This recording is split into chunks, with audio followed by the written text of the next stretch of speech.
Hello,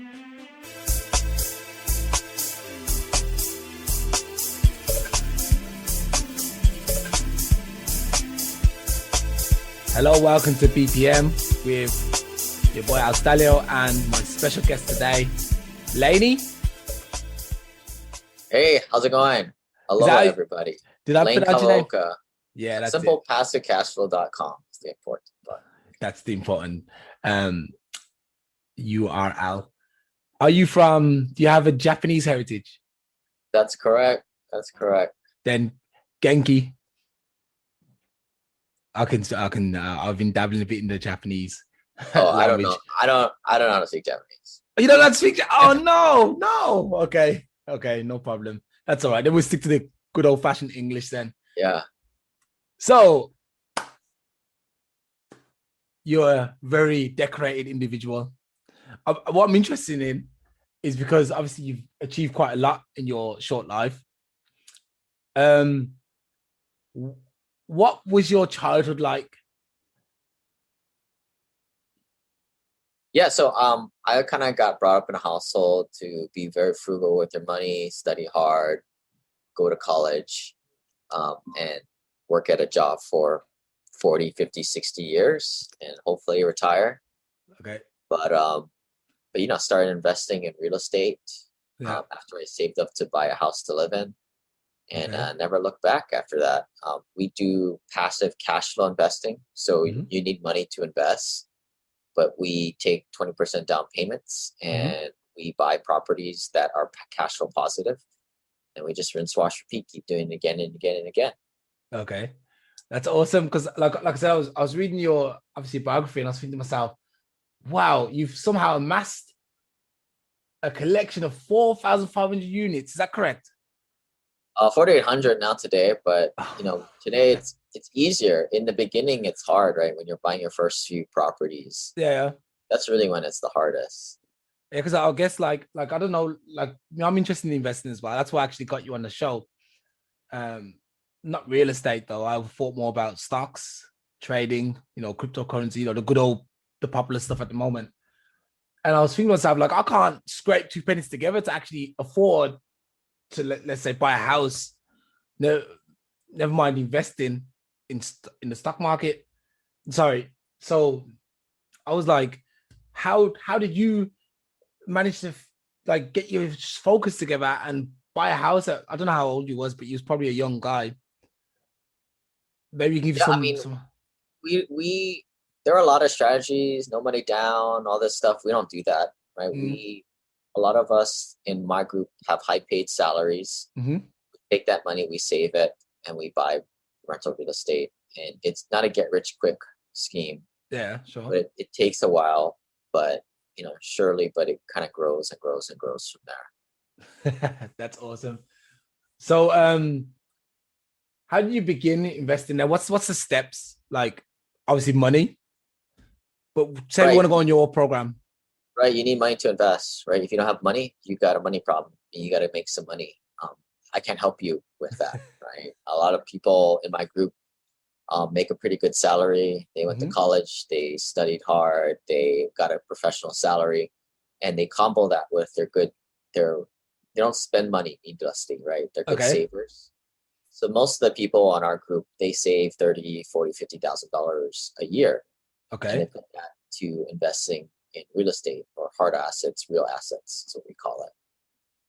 Okay, so what you recommend to, because I do know, I'm aware that there's a lot of people who make hundreds of thousands a year, or 6 figures or whatever, or 7 figures.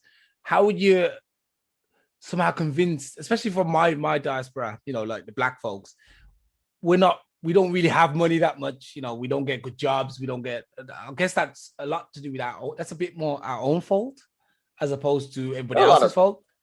A lot of rich black guys. But they're like footballers. They're like football. We take out the basketballers and the footballers. Take out these guys.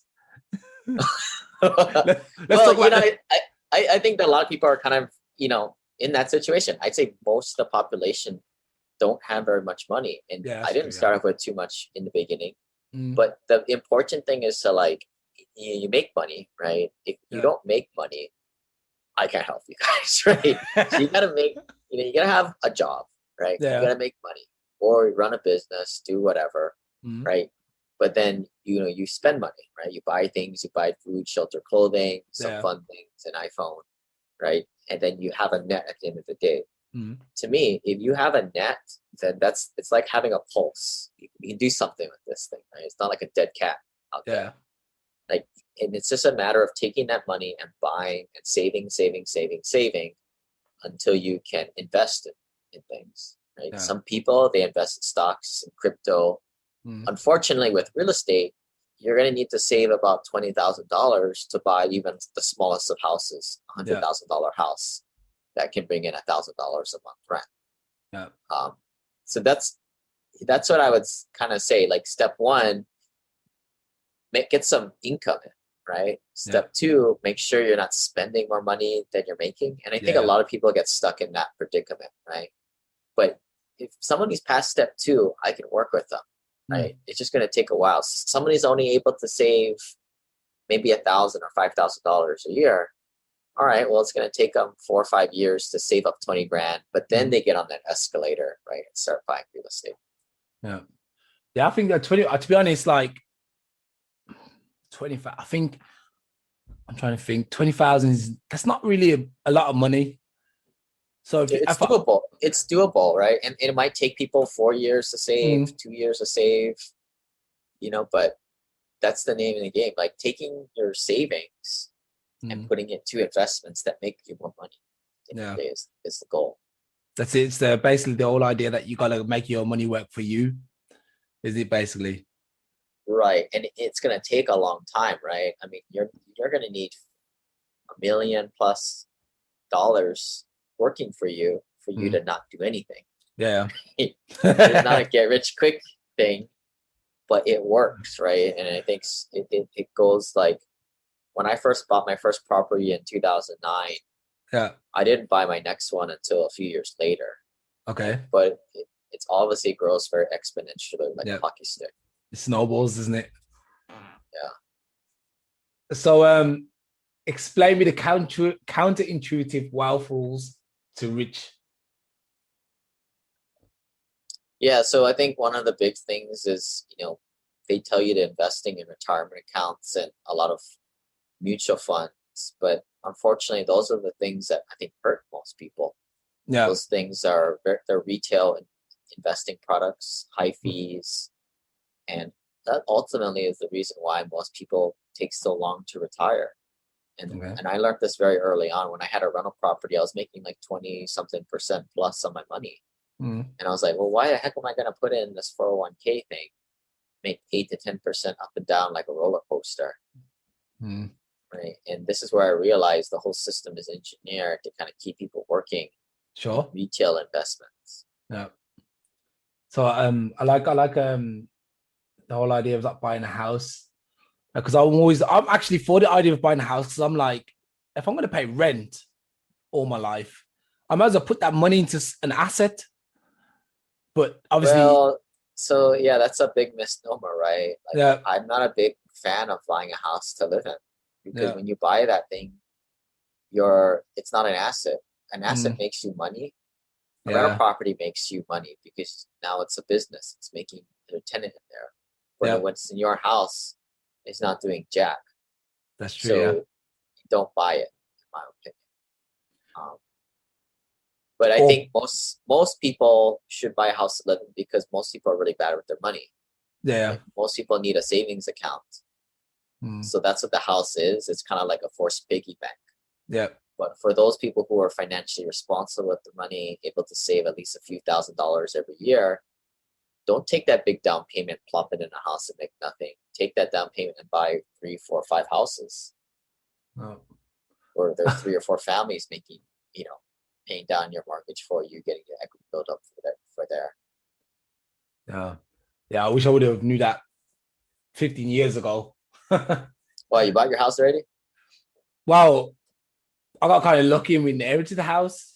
So, but we live in it, and that's the bad thing. But I'm trying to figure out. Every day you can sell it. That's the truth. Every day you don't sell it is another day you chose to buy it. Do you think it's worth me selling a house that I inherit, or does it make sense for me to rent it out? what is it if you would have sold it? How much would you purchase it for? Or how much would it sell for today? I think a good 200. How much would it rent if somebody rented it from you? How much would you be able to get? I think there's 2 apartments in it, so I'm guessing around 1,100, maybe. Okay, so 1,100 divided by $200,000 is approximately 0.5%. So we want to buy properties that are 1% or higher. Okay. So for your property, I would unload that thing personally. Okay, just sell it. Yeah, put it in the bin. Sell it and buy properties that actually are 1% rent to value ratio or higher. So again, you take the monthly rent price divided by the purchase price to get that rent to value ratio. Right. That's pretty smart, actually. I never really thought about it like that, but you just give me like a nugget where I think to myself, actually, that's really smart. I could sell this house and probably buy, say, 4 apartments for 50 or 60 grand. Yeah, and that's another thing that we work on a lot is like this concept called return on equity.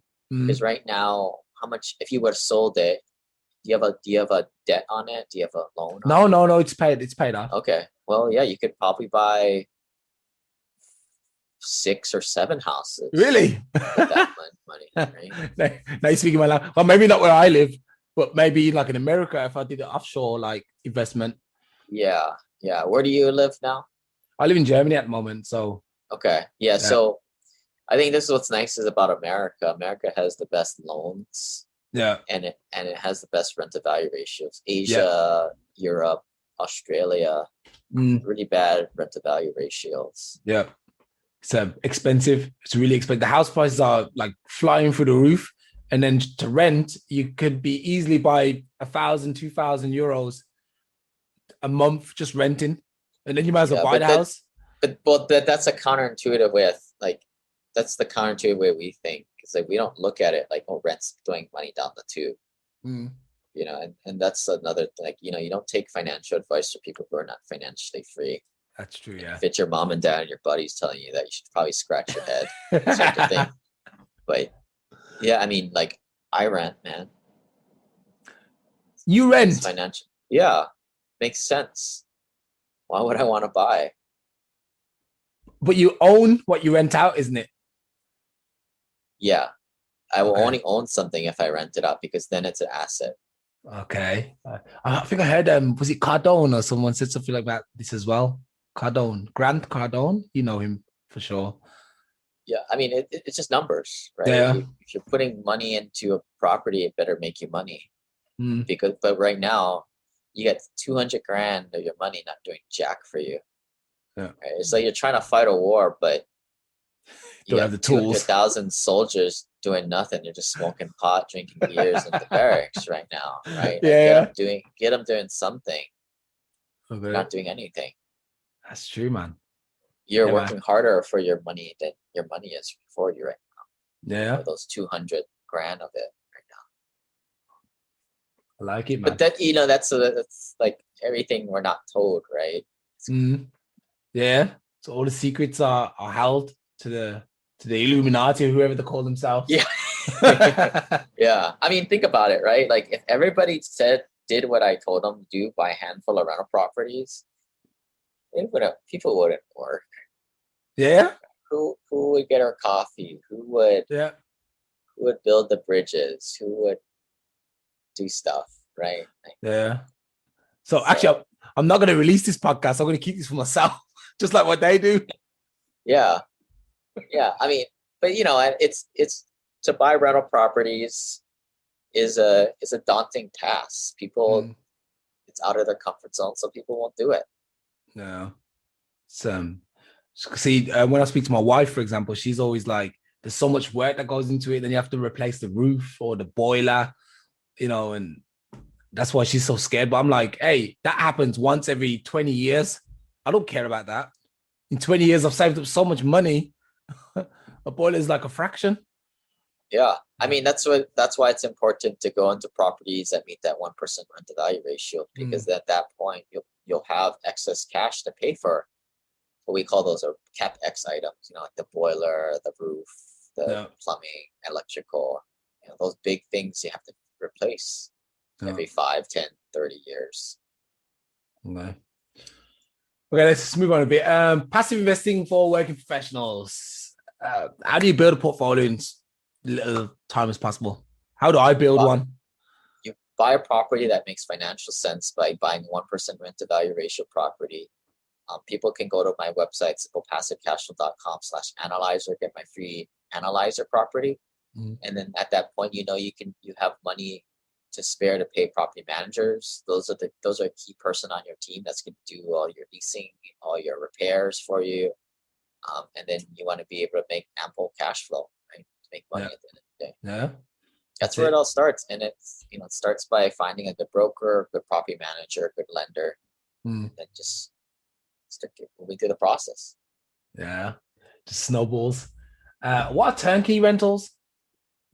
Turnkey rentals are a way of, a great way for beginners to get started. So you can pick up a property that a rehabber has, fixed up new plumbing, new electrical, new roof, new appliances.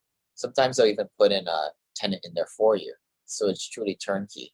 So for a new investor, it's a great way to get started. That's how I got started. But then, you use that and you acquire more and more and more rentals. Okay. Do you ever advocate the idea of buying these houses that are broke, like maybe they need renovating? It depends who you are, right? Like if you're a higher paid professional, your time is more valuable than screwing around with one of these things and the risk that you take on. Yeah. So it kind of falls on your personal situation. Okay.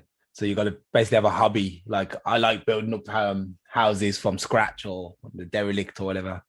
Yeah, I mean, I think that I'd say, especially if you're getting started, don't do that. Just buy a turnkey. Yeah, that would make more sense. It's more expensive, but part of it is like decreasing the risk. Actually, it's not good for me. Actually, so if I sold this house, this would be a question. The best practices for managing properties remotely. So I've got 6 houses in America, but I can't get to America every week to sort them out. So what are you gonna do when you come here, man? Like seriously, what are you gonna do? Like mean mug your tenants, tell them to pay. Like this way you get your property managers to that's their job, right? And you got to pay them 10% of the rents to do that job for you. But that's their job, is to, when things break, they line up contractors, fix it on your behalf, collect rents for you, pay out your distributions. I mean, it can be done 100% remotely, and I think it probably should, even if it is a local rental to yourself. Yeah, man. Sounds good. Okay, next topic: total financial wealth building for accredited investors. Yeah, okay. So investing in rental properties, building a portfolio, and then investing tax-wise smartly, right? So the wealthy know how to play games with their taxes, so they can use the losses from these real estate to pay little to no taxes. And I think that's what separates the average that pay a lot of taxes and the wealthy that don't. Okay. That's smart, isn't it? Paying as little tax as possible. Exactly.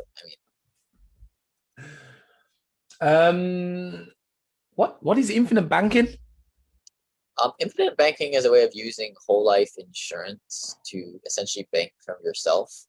A lot of clients that are $1 million net worth and above employ this strategy, but it's one of those things that it's very stark contrast with what normal people do and what the wealthy do. So there is basically like a secret set of rules, like parallel to what we live. Sort of, but the thing is, it's all in clear day. It's not that hard. It's nothing that people can't implement on their own. Yeah. But it's very counterintuitive. Like you're here, all your buddies are telling you that rent's throwing down money down the tube. Like totally not the case, in my opinion. Okay. Because I was saying the same thing about like obviously there's the discussion that like Black people are being left behind and we're not making it, and I was like, it's our own fault. Actually, it's we're how would you say, we're complicit to the crime basically, and if we would just learn a little bit more and realize how they're playing the game, we could also play that game too, because there is a few loopholes. There's holes in the wall where we can get through. because there's always somebody's willing to help. So as long as there's someone who's willing to help, we can get through. So yeah. Yeah, I think you're totally right. The information is out there, but if you're not willing to learn, that's all on you, man. I mean, yeah. Like, and unfortunately, the one thing is like there's a barrier to entry with real estate. You know, you need to save up $20,000 to buy $100,000 house. Like, you can't just buy a house with $5. Yeah. There's a barrier to entry there. Hey, there's a couple of drug dealers on Crenshaw who've probably got 20 grand under their mattress. Yeah. Well, another thing is getting the lending for it too, right? You need documented W-2 income. That's another thing. But that's true. Yeah. That's it. There's no illegal ways. Yeah. Yeah. Unless you buy it. Unbuy it cash, right? Yeah, I was going to say you can buy it cash. Yeah. Yeah. But, you know, I mean, like, and this is what's unfortunate, right? With all the stimulus money and inflation coming. Yeah. I mean, that's just a way, if you're putting your money in your mattress or burying it in awThe's cans in the yard, like, your money is being devalued. Yeah. Yeah. And people that are savers are going to be losers in the future. And unless you're putting your money into assets that go up with the pace of inflation, such as real estate, you're basically getting your money stolen from you. Yeah. That's why I started investing in stocks. That's because I thought to myself, that's another thing that will go up with, you know, the rising tide. Yeah. I don't do any stocks. I don't believe in it. You don't believe in stocks? Fake. No. But you know about dividend payments though. And if you've got like $1 million and you got something paying you 7%, that's what real estate is for. Yeah, real estate, you pay no taxes because you get the tax benefits from the losses. Oh, that's it. Hey, that's gold. That's gold. Right, because when you make gains on your stocks, you got to pay taxes on this. There's no internal losses for that. But real estate, the nice thing about real estate is you can depreciate the asset over time, and that creates a paper loss. I need to get into real estate. Yeah, man. You got to sell that house. You know what? So let's say I've got 20 grand. Can I get in on your crew, or is that not enough? You can buy a rental property here in America for 20 grand, assuming that you can get leverage, 5-to-1 leverage. And that's the way to get started. So maybe we're going to talk offline because maybe I can. I got a plan. Yeah, or I'm sure you can find places locally that meet that criteria. But what I would recommend is download the analyzer and start analyzing properties around you. Yeah, definitely. Yeah, because there is some nice, especially houses. Would you recommend houses or apartments? Either or, but just know that the nice stuff isn't going to yield the best returns, right? So we don't go to the luxury high-end stuff because the rental values aren't strong there. We also don't go to the low-end stuff because it's just too much of a headache. But there's a nice sweet spot in the middle. You know, we call it workforce housing, kind of housing that caters to the lower middle class. And here in America, that's rents anywhere from $700 to $1,200 a month rent. Oh, okay. So there's okay. That's what we need to do. Yeah, that's what I need to do, so I can retire. I want to retire in 2 years. Everybody wants to. But you need a plan, man. Yeah, I mean, I got a plan. 2 years might be a bit optimistic. I'm thinking more. Now I'm going to say 2 years. I'm not even going to deviate from my plan. I'm saying 2 years and that's it. The moment I start changing my mind, the universe will hear it and be like, nope, then he stays. So 2 years. Okay. Passive cash flow investing. Passive streams of income and the reversing of pyramid and traditional investing. Yeah. So this is all about, you know, switching from buying low, sell high, the normal investing dogma of investing for appreciation, and investing on things that make money on a month-to-month basis. Okay. I would like to know about, well, you just told me about the math behind the 3 rules of investing that you use. Buy hard assets, not like stocks that are fake. Buy things that make cash flow, which are kind of like dividend stocks, right? Yeah. Well, yeah, sure. Give you cash flow, right? And then the last thing is, can you leverage it? Okay. That's good. And Oh, strategically withdrawing, rescuing your 401k to start investing in cash flow assets. What do you Yeah, I recommend? mean, the problem with the 401k or retirement plans, you're stuck with a cafeteria of options, right? Mhm.